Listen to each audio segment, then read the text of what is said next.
जब धरती अपने जन्म के शुरुआती दौर में थी, जब न जीवन था, न पेड़ पौधे, न नदियां और न ही ऊंचे हिमालय, तभी एक पर्वतमाला अस्तित्व में आ चुकी थी।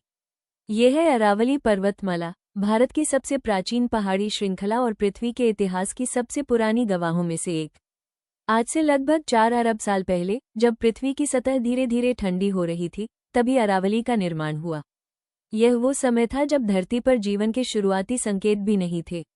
अरावली उस दौर से लेकर आज तक समय के हर बदलाव को देखती आई है। अरावली पर्वतमाला गुजरात से शुरू होकर राजस्थान होते हुए दिल्ली तक लगभग 800 किलोमीटर तक फैली हुई है।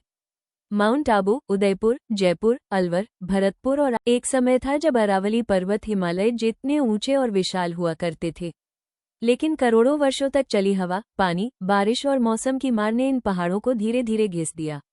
आज ये पहाड़ ऊंचाई में भले ही छोटे दिखते हों, लेकिन इनकी उम्र, ताकत और महत्व आज भी अडिग है।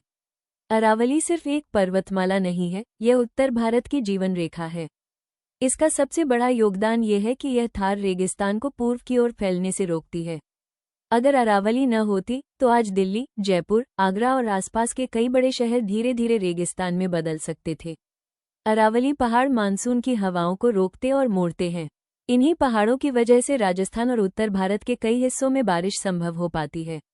ये पहाड़ नदियों को जन्म देते हैं, तालाबों, कृषि, पीने का पानी और लाखों लोगों का जीवन सीधे या परोक्ष रूप से अरावली पर निर्भर करता है।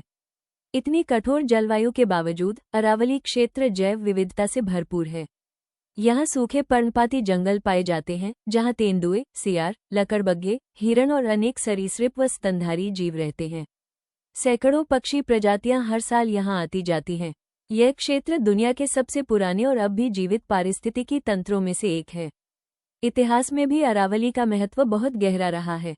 राजपूत काल में इन्हीं पहाड़ियों ने कई राज्यों और राजाओं की रक्षा की। कुंभलगढ़, चित्तौड़, रणथंभौर जैसे किले अरावली की प्राचीन मंदिर, गुफाएं और व्यापारिक मार्ग इन्हीं पहाड़ियों के सहारे विकसित हुए। अरावली ने सिर्फ प्रकृति ही नहीं, सभ्यता को भी संरक्षण दिया। लेकिन आज इतनी प्राचीन और महत्वपूर्ण पर्वतमाला गंभीर संकट में है।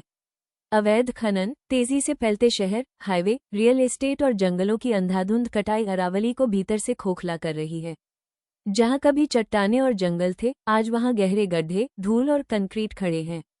अरावली के नष्ट होने का असर सिर्फ पहाड़ों तक सीमित नहीं है।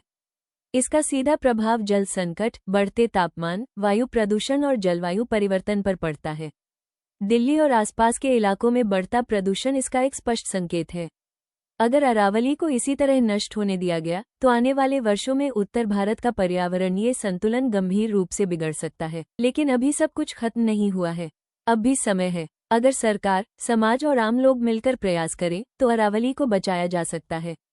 पेड़ लगाकर, खनन पर सख्त नियंत्रण रखकर और विकास के साथ प्रकृति का संतुलन बनाकर अरावली ने करोड़ों वर्षों तक इस धरती और यहाँ रहने वाले जीवन की रक्षा की है। आज वही अरावली हमसे सुरक्षा की उम्मीद कर रही है।